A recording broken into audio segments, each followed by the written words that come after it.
শুভ সন্ধ্যা বন্ধুরা, চলে এসেছি আবার আজকে একটা ভিডিও নিয়ে। সেটা হচ্ছে যে কি বলে জানি, আজকে একটা সিনেমা দেখে কিছু একটু মনে পড়লো, সেটা তোমাদের সঙ্গে একটু শেয়ার করতে আসছি। শ্রী শ্রী রামকৃষ্ণ পরমহংসদেব বলতেন না যে জীবনমুখী শিক্ষা, যে শিক্ষাটা আমাদের জীবনে আমরা কাজে লাগালে আমাদের কিন্তু ভালো কর্ম বই খারাপ কর্ম হবে না, রাদার আমাদের পুরনো যে ভুল কর্ম যেগুলোর জন্য আমাদের জীবন সুখের হয় না, সমৃদ্ধির হয় না, যা আমরা চাই সেটা ফুলফিল হয় না, প্রত্যেকটাই কর্ম, কোথাও তো আমরা আটকে থাকি। তো এটা হচ্ছে তার একটা নিদর্শন বলতে পারো। তো যে সিনেমাটার কথা বলছি সেটা হচ্ছে সাইয়ারা। অনেকেই হয়তো তোমরা দেখেছো। তো তোমরা জানো আমি সিনেমা দেখতে ভীষণ ভালোবাসি, কোনো সিনেমাই আমি ছাড়ি না। তবে হ্যাঁ, লাভ স্টোরি আমি খুব একটা দেখি না, আমার বেশিরভাগই ওই থ্রিলার মুভিজ বা ক্রাইম মুভিজ, সাসপেন্স এইসব ভালো লাগে। অথচ আমি লিখতে পারি না, এগুলো অদ্ভুত ব্যাপার। তো যাই হোক, তো সাইয়ারা আমার মেয়ে আমাকে বললো তুমি যদি না দেখো, আমি সত্যি কথা, ও তো ওর বয়ফ্রেন্ডও নেই, কিছু না, তো তাহলে বলো আমি তাহলে অফিসের লোকেদের সাথে দেখি। আলাম সেটা তুই দেখতে পারিস, কিন্তু আমি যাবো তোর সাথে। তো ভালো কথা, গেলাম। তো খুব সুন্দর লেগেছে সিনেমাটা, খুব সুন্দর। একটা বাচ্চা ছেলে, মানে আমি তো সব কিছুই কজ অ্যান্ড এফেক্টের সাথে লাগাই, আমার জীবনটাই, মানে আমার চিন্তাভাবনাটাই ওই মূলো যে খায় সারাদিন তার মূল্য ঢেকুরে ওঠে, আমার অবস্থা হচ্ছে তাই, আমি সবটাই কজ অ্যান্ড এফেক্ট লাগাই। ওদের পরিবারেই তো যে ছেলেটির নাম মনে হয় আহান পান্ডে, আহান পান্ডের কাকা চাঙ্কি পান্ডে। তো চাঙ্কি পান্ডের অত সুন্দর চেহারা, আমাদের সময়কার হিরো, তো অত সুন্দর চেহারা সব কিছু, কিন্তু না, ও ভদ্রলোক কিন্তু খুব একটা জীবনে কিছু করতে পারেননি। আজকে ওই বংশেরই একটি ছেলে, সেম ব্লাড, সে যখন এতটা ভালোবাসা পেল, আমি মনে মনে ভাবছিলাম, জমে থাকে না, আমরা বুঝতে পারি না। একই ধরনের বই, লাভ স্টোরি কিন্তু প্রচুর আসে, সবগুলো কিন্তু এরকম খ্যাতি পায় না, এটা পেয়েছে। বলা যায় না, ওই জন্য বলে না ইটার্নিটি অফ লাইফ। এই জন্মের কাকা গত জন্মে কে ছিল জানি না, মাও থাকতে পারে, কিন্তু ওই যে জমা কজ, সেই কজটা দেখো আজকে ওই সৌভাগ্য হয়ে ছেলেটির।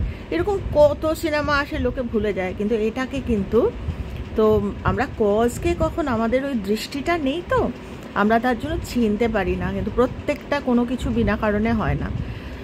তো ওটা নিয়ে আমি তোমাদের সঙ্গে, তোমরা ভাবছো হয়তো সাইয়ারা নিয়ে কিছু বলবো, আমি সাইয়ারা নিয়ে কিছু বলবো না। সাইয়ারা খুব ভালো লেগেছে দেখতে, আর সাইয়ারা কথাটাও ভীষণ সুন্দর, এর অর্থ। তো যাই হোক, এটা দেখে আমার একটা কথা মনে হলো, সাইয়ারা দেখে সবাই খুব কান্নাকাটি করছে, কোথাও যেন ছুঁয়ে গেছে।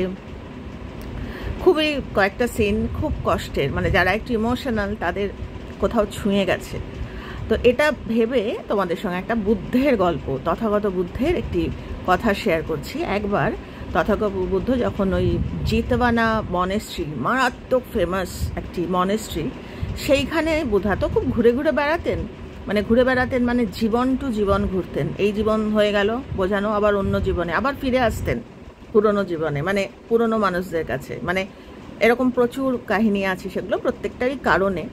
তো তখন সেই সময়টা উনি জিতবানা মনেস্ট্রিতে আছেন, খুব ফেমাস মনেস্ট্রি। তো যাই হোক, ওখানে একজন ভদ্রলোক নেশা করে, ভালো করে তোমরা শোনো, আমি জানি না কী করে আমি তোমাদের কানেক্ট করাবো, চেষ্টা করছি, যে খুব নেশা করে যেভাবে হোক ওই মনেস্ট্রিতে, কেননা মনেস্ট্রিতে বাধা দেবে, বুদ্ধের কাছে যেতে দেবে না, কিন্তু কোনোভাবে হোক কোথা দিয়ে ঢুকেছে সেসব আর বলছি না, যারা জানো তারা তো জানো, কোনো একটা পথ দিয়ে ওই নেশা করা যে মানুষটি, সে ঢুকে পড়েছে জিতবানা মনেস্ট্রিতে। ভালো কথা, ঢুকে শুধু গেছে না, একদম সরাসরি গিয়ে হাজির হয়েছে তথাগত বুদ্ধের কাছে, গিয়ে বলছে ওই নেশা করা, তখন টং হয়ে আছে নেশায়, বলছে আমাকে মঙ্ক বানিয়ে দাও, আমাকে সাধু বানিয়ে দাও, তোমরা যেরকম সাধু আমাকে সাধু বানিয়ে দাও।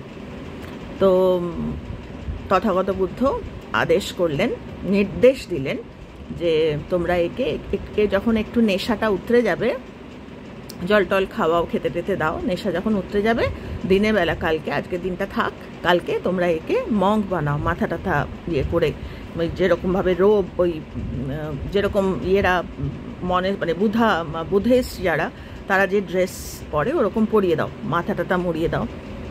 তো বুদ্ধার নির্দেশ তাই হলো। পরের দিন সকালবেলা ভদ্রলোক যখন নর্মাল হলেন, তখন মুন্ডু টুন্ডু সব ইয়ে করা হলো, এবং আয়নার সামনে নিয়ে যাওয়া হলো। যখন গায়ে কাঁটা দেয়, যেই আয়নার সামনে দাঁড়িয়েছে সে এত ভয় পেয়ে গেছে নিজেকে দেখে, যে মানে একটা দৌড় মেরেছে, মানে পালিয়ে যাওয়ার মতো। তো যাই হোক, যখন চলে গেছে তখন সমস্ত ডিসাইপলস যারা, তারা সব এসছে তথাগত বুদ্ধের কাছে, বলছে যে আপনি এরকম নেশাগ্রস্ত একজন ভদ্রলোক, তার ইচ্ছে আপনি পূর্ণ করলেন, সে সাধু হতে চেয়েছে তাকে। তখন বুদ্ধা হেসে বললেন, ওই যে তোমাদের বলি না সুপার ন্যাচারাল পাওয়ার বলে কিছু নেই, সবটা সুপার ন্যাচারাল অ্যাকমপ্লিশমেন্ট। বুদ্ধা যে ওই রকম জন্মগুলো মানে কন্টিনিউ করেছেন দিনের পর দিন, জন্মের পর জন্ম, ওই বোধ নিয়ে উনি বেঁচেছেন, যার জন্য জাতকের গল্প। উনি ওই সুপার ন্যাচারাল অ্যাকমপ্লিশমেন্ট, উনি বললেন এই যাকে তোমরা দেখছো, তোমরা তাকে আজকে দেখছো, 7 জন্ম এই মানুষটা কাঁদতে পারে না, এই মানুষটা ভয় পায় না, এই মানুষটার কোনো রিপেন্টেন্স নেই। মারাত্মক রিপেন্টেন্স আমরা জানি না, কোনো জিনিস একটা ভুল করলাম, বেশ করেছি, ভালো করেছি, আমি যেটা এটাই হওয়ার ছিল, ও আমার সাথে এরকম করেছে আমিও তাই করেছি, কোনো রিপেন্টেন্স নেই। বলে রিপেন্টেন্স না থাকলে কর্ম ভাগ্য পরিবর্তন হয় না, রিপেন্টেন্স থাকতেই হবে, এটা হচ্ছে বুদ্ধার ভার্চু। 7 জন্ম এরকমভাবে ও ছিল, এই জন্মে ও যখন সাধু চেহারা চেয়েছে, মানে ওর ভিতরে চেঞ্জেস হয়েছে। ওই চেঞ্জেসটাকে আমরা সাধারণ মানুষ ওই চেঞ্জেস দেখলে রাগী, এতদিন ভুল করেছে, এতদিন এই করেছে, এখন সাধু শাস্ত্রে এসছে, আমরা আমাদের কর্ম খারাপ করি, আমরা সুযোগ দিই না, আমরা তাকে পুরনো চেহারায়, আমরা এতদিন পড়াশোনা করিনি, এখন পরীক্ষার আগে ভুল করেও না। এইটা দেখে ভার্চুটা বোঝা যায়, যে অনেক বাচ্চা হয় না যে পরীক্ষার আগের দিন পড়ে, আরে পড়ে তো সাহি, মানে পড়ে তো, মানে ওইটুকুতেও বলছে মানে থ্যাংক ইউ দেওয়ার মতো, যে ওই সময়টাতেও ওর মন একাগ্র হয়েছে। তো এরকম প্রচুর, তোমরা যদি কানেক্ট করো তোমরা বুঝতে পারবে যেটা আমি বলতে চাইছি। তো শাকামানি বুদ্ধা ওই সুপ্রিম অ্যাকমপ্লিশমেন্ট, উনি বললেন যে 7 জন্ম এ কানতে পারে না, নিজের ভুল ধরতে পারে না, সাধু হওয়া তো দূরস্থ।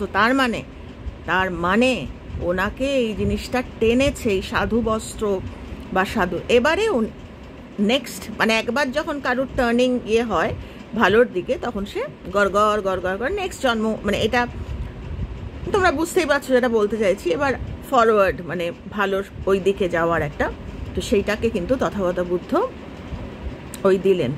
তো এইটা থেকেই ওই সাইয়ারা এটা বলছি যে এখন আজকের যা পৃথিবী, নেশাগ্রস্তই আমরা তো ভুলের নেশায় যাকে তাকে, আমাদের মুখে ভাষা আছে, আমরা যা খুশি বলছি।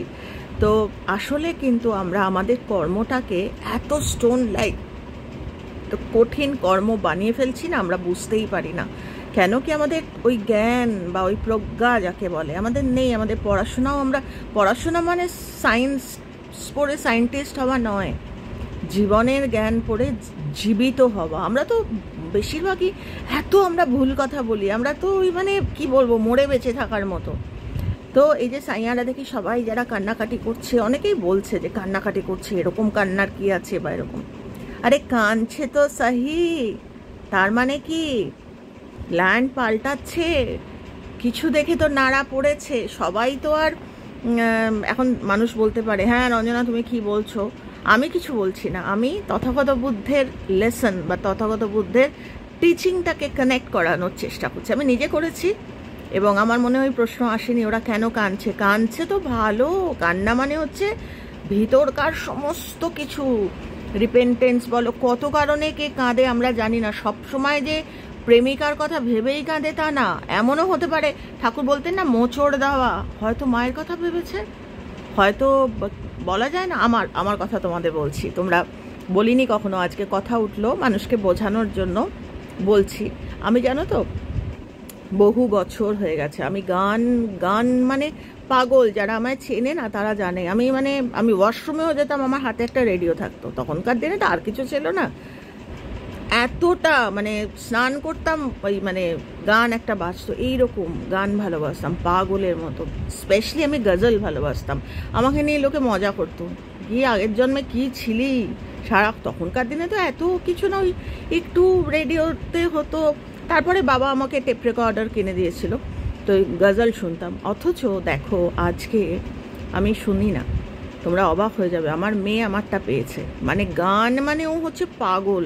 আর যখন এরকম গান শুনে আমাকে শোনাতে চায়, ঝপ করে হয়তো কানে একটা হেডফোন দিয়ে শুনছে, আমার কানে ঢম করে একটা লাগিয়ে, তাহলে মাম্মা আমাকে দিস না, আমার কষ্ট হয়। তো ও আমাকে কয়েকদিন জিজ্ঞেস করেছে, মা তুমি এত গান শুনতে ভালোবাসো, মানে ভালোবাসতে আমি শুনেছি বাবার কাছে, তারপরে তোমারটাই তো আমি পেয়েছি, তুমি এরকম কেন করো? আমার ভিতরে কষ্ট হয়, তোমরা শুনলে অবাক হয়ে যাবে। যে গান শুনে আগে আমি ওরম, এখন গান শুনলে আমার বাবা মার কথা মনে হয়, তোমরা অবাক হয়ে যাবে শুনলে। আমি ভালো গান এখন আর ওই গজল টজল শুনতে পারি না। আমার যে স্টেট অফ লাইফ, যেটা নিয়ে আমি মানুষকে শিখিয়ে চলেছি, আমি যদি কানতে বসি বা আমার যদি ওই মন খারাপ বা ওই হয়, আমি কিন্তু কাজ করতে পারবো না। মানে কি বলবো, গান যে স্পেশালি গজল লঙ্গের যে গানগুলো, এগুলো যখন আমি শুনি না, আমার মা বাবার কথা মনে হয়, ছোটোবেলার কথা মনে হয়। তারপরে বাবা মাকে এখন আর নিজের কাছে আমি রাখতে পারি না, ওরা এখন আমার বোনের কাছে আছে। তো ভিতরে একটা অদ্ভুত একটা ফিলিং হয় বিভিন্ন কামড়, মানে আমি গান শুনতে পারি না। তো ওটাই বলছি যে সবসময় যে একটা জিনিস থেকে মানুষের, আমি হয়তো মন খারাপ হয়েছে, আমি কাঁদছি গান শুনে, তো লোকে ভাবলো ও তুমি বরের কথা ভাবছো, বা আমি না, সবসময় তা না। অনেক সময় মানুষের ভিতর আমাদের ওই সুপ্রিম অ্যাকমপ্লিশমেন্ট নেই, আমরা ভুল বলে ফেলি, আর তাতে কি হয়, শুধু আমার কর্ম খারাপ হয় না, আমার পরিবারের কর্ম খারাপ হয়ে যায়। একটা এমন কিছু করব না যে আমার জন্য আমার পরিবারের কর্ম খারাপ, ভবিষ্যৎ একেবারে রুইন করে দেবে। তো খুব সাবধান, ভেরি কেয়ারফুল, মানে বিফোর উই আটার, কিছু বলার আগে। আমরা জানি না মানুষ কেন কাঁদে, হলে বসে কাঁদছে, সমানে বেরোচ্ছে ইউটিউবে, তারপরে বিভিন্ন স্ক্রোল করলেই আজকাল আসছে বাচ্চাগুলো কাঁদছে। কেউ তো একেবারে সেই কীরকম উদাস হয়ে, সবাই যে প্রেমিকের কথা ভেবে প্রেমিকার কথা ভেবে তা না, কাঁদতে দাও, লেট দেম ক্রাই। ওটাকে শ্রদ্ধা করার জায়গা, আমাদের ভিতরটাকে সংশোধন করার জায়গা। যে হয়তো অনেক দিন অনেক ভুলের মধ্যে দিয়ে রিপেন্টেন্স ছিলই না, আজকে সেই সৌভাগ্য এসছে, এমন একটা জিনিস ওর সামনে ধরা হয়েছে। কেননা সবটাই ভাইসি ভার্সা। কেননা যে প্রথমেই যেটা বললাম আহান পান্ডের কথা, আজকে যে কথাটা আমি বলছি সেম কথাটা জানো তো ওর কাকা বলছিল, যে আমি যা করতে পারিনি আমারই তো ছেলেও, তো ও করে দেখালো। মানে কি, সমস্তটাই কর্মের যেন মনে হচ্ছে একটা নেটওয়ার্কিং। মানে আমি কিছু পাইনি, কিন্তু আমি কজ পুঁতে দিয়ে গেছি, বলা যায় না আমার নাতনি হয়তো এনজয় করছে, হয় সেগুলো হয়। আবার আমি এমন কিছু একটা ভুল করে মানুষকে একটা ভুল ভিতরে রাখাটাও তো মারাত্মক কর্ম, আবার শেয়ারও করছি মানুষের সঙ্গে, মানুষকে ভুলটা শেখাচ্ছি। এর থেকে খারাপ কর্ম বোধহয় আর হয় না। তারপরে তো আর কর্মের থেকে পাল্টানো খুব মুশকিল, তার থেকে বাবা ভুল কর্ম না করাই ভালো। যে কে কাঁদছে, কেন আমরা জানি না মানুষ কেন কাঁদে, তার জন্যই বলে let them try, let them smile. যে যেটা করছে, কেননা প্রত্যেকেরই কিন্তু একটা প্যাটার্ন আছে, আমরা জানি না, কারোর ভিতরে আমরা ঢুকিনি না। তো এই সাইয়ারা বইটা আমি জানি না তোমরা কিভাবে নিয়েছো বা তোমরা কি, আমি তো সব ব্যাপারে খুব কজ অ্যান্ড এফেক্ট ভাবি, আর আমি আমার মেয়েকেও শেখাই। আমি যাদের সাথে খুব একাত্ম, মানে যারা মানে দাড়ি কমা ফুল স্টপ আমাকে জিজ্ঞেস না করে না, এরকম প্রচুর মানুষ আছে। তো তাদের সঙ্গে কিন্তু আমি অলরেডি শেয়ার এটা করেছি যে সাইয়ারা, মানে অনেকে জিজ্ঞাসাও করেছে আমাকে, তো বলেছি আমি যে সাইয়ারা এমন একটা সিনেমা, কোথাও যেন বাচ্চাগুলোর মনগুলোকে ছুঁয়ে গেল। সবাই যে প্রেমিক প্রেমিকার জন্য কাঁদছে তা না। তাই আন্টি আলাম, হ্যাঁ এটা আমার বিশ্বাস, আমি তোদেরকে শেখালাম যে আমরা জাজ করতে পারি না কারা কিভাবে কাঁদছে। এমন একটা সিনেমা এলো যেটা ভিতরটাকে নাড়িয়ে দিয়ে গেল, ওই ভদ্রলোকের মতো, যিনি নেশাগ্রস্ত ছিলেন, যার মধ্যে কোনো ক্ষমা ভাব, যার মধ্যে কোনো রিপেন্টেন্স, বা যার মধ্যে ভুল স্বীকার, বা যার মধ্যে ইভেন এটাও আছে যে কাঁদতেও পারতেন না। তো সে যখন এমন একটা ঘটনা ঘটলো, বলছে না যে একটাই সেরিমনি, একটাই কোনো একটাই কিছু, এক একজন এক একভাবে দেখবে। কিসে ভাবে? কর্মের প্রভাব। এগুলো কে কিভাবে দেখবে, দেখাটাও বলছে